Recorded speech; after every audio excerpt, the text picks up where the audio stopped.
हाँ, तो हम देखेंगे आज इसमें क्लास 11th का फिजिक्स देख रहे हैं, ठीक है। और मैंने जो इसके पहले जो वीडियो मैंने डाला है उस पर मैंने बताया कि जो हम लोग जब तक हम लोग वेक्टर अलजेब्रा नहीं पढ़ेंगे, नहीं समझेंगे, तब तक अगर सोचे कि हम लोग कुछ फिजिक्स में मैथमेटिक्स सोल्व कर लें तो उसमें सोल्व करना क्या होता है, थोड़ा मुश्किल होता है, ठीक है ना। तो विदाउट मैथमेटिक्स हम लोग क्या कर सकते हैं, फिजिक्स को सोल्व नहीं कर सकते हैं, ठीक है ना। और ये जो हमारा चैप्टर है वेक्टर अलजेब्रा, ये बहुत इंपॉर्टेंट चैप्टर है, खास करके फिजिक्स के अकॉर्डिंग, ठीक है ना। फिजिक्स के पॉइंट ऑफ व्यू से देखें तो, ठीक है। तो इसमें मैंने पहला वीडियो डाल दिया है, वो इंट्रोडक्शन ही था और ये भी इंट्रोडक्शन ही है। इसमें उससे मैं आगे बढ़ता हूँ। इसमें मैं बताना चाहता हूँ कि उसमें जो पढ़ा तो उसके आगे वाला भाग का हम लोग देखेंगे इसका समांतर सदिश, यानी कि पैरेलल वेक्टर क्या होता है। तो पैरेलल वेक्टर वैसा वेक्टर्स जिसमें क्या होता है, दिशा तो समान यानी डायरेक्शन क्या होता है, सेम होता है, बट उसका जो मैग्नीट्यूड होता है वो अलग अलग होता है, यानी परिमाण क्या होता है, अलग अलग होता है। जैसे कि मैं बता दूं कि जैसे मान लेते वेक्टर ए हमने ले लिया, तो जो वेक्टर ए है वो वेक्टर ए और वेक्टर बी दोनों देखिए, दोनों का लंबाई क्या है, डिफरेंट है, लेकिन दोनों का डायरेक्शन क्या है, सेम है, ठीक है। तो वैसी वेक्टर क्वांटिटीज जिसका डायरेक्शन क्या हो, डायरेक्शन तो सेम हो लेकिन दोनों का मैग्नीट्यूड क्या हो, डिफरेंट हो, वैसे वेक्टर को हम लोग पैरेलल वेक्टर कहते हैं, ठीक है। इसको हम लोग डिनोट करते हैं वेक्टर ए और वेक्टर बी से इस तरह से, और लिखते हैं ए इक्वल कोई हम लोग कोई कांस्टेंट वैल्यू से मल्टीप्लाई करते हैं, वो होता है हमारा लेमडा। जैसे मान लें लेमडा, हमने लेमडा से मल्टीप्लाई कर लिया तो क्या हो जाएगा, ए इक्वल लेमडा वेक्टर बी, ठीक है। तो ये होता है हमारा, उसको बोलते हैं हम लोग पैरेलल वेक्टर। दूसरा क्या होता है हमारा समान सदिश। समान का मतलब ही होता है क्या, इक्वल, एक जैसा, मतलब कि मैग्नीट्यूड में भी सेम और डायरेक्शन में भी सेम। तो जो मैग्नीट्यूड में भी और डायरेक्शन दोनों में क्या होता है, सेम होता है, वैसे वेक्टर को हम लोग इक्वल वेक्टर कहते हैं, ठीक है। और इसको हम लोग कहते हैं, लिख सकते हैं इसको वेक्टर ए इक्वल लिख सकते हैं वेक्टर बी, माने ए वेक्टर बी वेक्टर क्या होगा, दोनों ही समान से क्या होगा, इक्वल होगा, ठीक है। तीसरा क्या है, विपरीत सदिश, यानी कि इसको हम लोग ऋणात्मक कहते हैं, निगेटिव वेक्टर कहते हैं, ठीक है, ऑपोजिट वेक्टर भी कहते हैं। इसमें क्या है, तो वेक्टर ए जो है वो जिस डायरेक्शन में होगा उसका जस्ट ऑपोजिट डायरेक्शन होगा ना। जैसे कि वेक्टर ए ले लिया हमने, जैसे मान लेते हैं वेक्टर ए हो गया इस दिशा में हमारा, ठीक है, और वेक्टर बी हो गया किस दिशा में, इस दिशा में, एक दूसरे के जस्ट ऑपोजिट, वो क्या कहलाएगा, तो ऑपोजिट वेक्टर कहलाता है। और अपोजिट वेक्टर यानी कि वेक्टर, इसको हम लोग ऐसा डिनोट कर सकते हैं, vector a equal minus vector b, ये किसको डिनोट करेगा, हमारा अपोजिट वेक्टर को। अपना ऐसा कहीं दिखता है, ठीक है, इसका डिनोशन इस तरह से डिनोट इस तरह से हम लोग करते हैं। तो वेक्टर ए इक्वल क्या लिखेंगे, वेक्टर माइनस वेक्टर बी लिखेंगे, ठीक है। अगला पॉइंट क्या है, शून्य सदिश, यानी कि जीरो वेक्टर। जीरो वेक्टर कब कहेंगे, जब कोई भी वेक्टर हमारा जिसमें क्या हो, मैग्नीट्यूड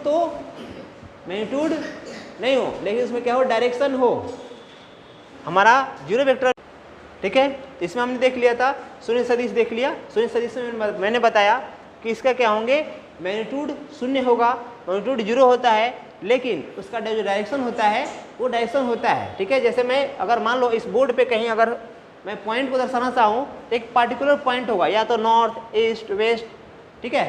तो उसमें हम लोग पॉइंट को क्या करते हैं, शो करते हैं, इसीलिए क्या होते हैं, इसको बोलते हैं कि क्या होता है, शून्य सदिश में यानी जीरो वेक्टर में पॉइंट कहीं हमें देना होता है तो हम लोग क्या कहते हैं, उसका कहीं एक डायरेक्शन पार्टिकुलर डायरेक्शन में देते हैं, ठीक है। इसीलिए हम लोग कहते हैं उसका कि उसका पॉइंट क्या है, एक डायरेक्शन है, ठीक है, लेकिन उसका जो मैग्नीट्यूड होता है वो क्या होता है, शून्य होता है, ठीक है। इस तरह से पांचवा देखें तो सदिशों का योग, ठीक है, वेक्टर ऑफ सम, यानी कि इसमें हम लोग ट्रायंगल लॉ देखेंगे। ट्रायंगल लॉ क्या होता है कि कोई दो हमारे पास वेक्टर दिए रहते हैं, जैसे मान लेते हैं वेक्टर ए दे दिया हमारा, दूसरा वेक्टर बी दे दिया, इसको क्या करना है, प्लस करना है।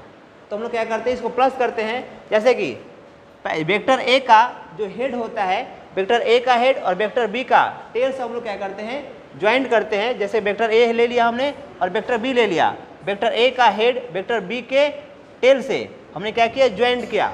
तो जो हमारा वैल्यू मिला, ठीक है, वो मिला क्या, रिजल्टेंट, यानी कि इसको बोलेंगे ए प्लस बी, दोनों वेक्टर का सम, ठीक है ना। तो दोनों वेक्टर का सम क्या होगा, ए प्लस बी। और जैसे मान लेते हैं कि इसका डायरेक्शन ये है, इसका डायरेक्शन ये है और इसका डायरेक्शन ये है, ठीक है, ये है, इसका डायरेक्शन कैसा होगा, तो इस दिशा में होगा, ठीक है। तो ये क्या कहलाएगा हमारा, इसको हम लोग बोलते हैं सम ऑफ वेक्टर्स, ठीक है। सम ऑफ वेक्टर क्या होता है, ये ट्रायंगल लॉ पे हम लोग क्या करते हैं, निकालते हैं, ठीक है। तो इसको हम लोग अगर मान लेते हैं इस तरह से, हम लोग जोड़े इसको वेक्टर, जैसे मान लेते हैं कि ए बी हो गया, बी सी हो गया और ए सी हो गया, इसको हम लोग प्लस करेंगे तो a B plus B c बराबर ए सी के बराबर होता है। और जब इसको ए सी को लेकर के आएंगे राइट साइड लेफ्ट साइड तो क्या हो जाएगा, A B plus B C plus A C, और ये 0 के बराबर कर लेंगे। और लेकिन जब इसका हम लोग डायरेक्शन चेंज करेंगे, सी से ए की ओर करेंगे, इसको इधर करेंगे तो क्या करना पड़ेगा, ये माइनस क्या हो जाएगा, प्लस में हो जाएगा। यानी कि A B plus B C plus C क्या होता है, 0 के बराबर होता है। और ये ट्रायंगल लॉ, इसी को हम लोग कहते हैं ट्रायंगल लॉ कहते हैं, ठीक है ना। यानी कि त्रिभुज का नियम। अगला क्या है, बहुभुज का नियम। बहुभुज का नियम भी क्या है, पॉलीगॉन लॉ भी इसी प्रकार से, जैसे हमने बताया ट्रायंगल लॉ बताया, उसी प्रकार से ये भी क्या करता है, हमें समझाता है कि जो दो वेक्टर का सम करेंगे वो तीसरे के क्या होता है, इक्वल होगा, ठीक है ना। उसी प्रकार अगर ए बी सी में हम लोग क्या करें, ए सी को कर लें, त्रिभुज ए बी सी में निकाल लेंगे एक बार, फिर दूसरा का त्रिभुज ए सी डी में निकाल लेंगे, फिर तीसरा का ए डी ई में निकाल लेंगे, और चौथा ए ई एफ में। इस तरह से हम लोग सारे को अगर प्लस कर देंगे तो वो क्या कहलाता है, बहुभुज का नियम, यानी पॉलीगॉन लॉ कहलाता है, ठीक है ना। यदि इतना समझ में आ गया होगा, ठीक है, तो आज इतना ही रहने देते हैं, ठीक है, ओके, थैंक यू।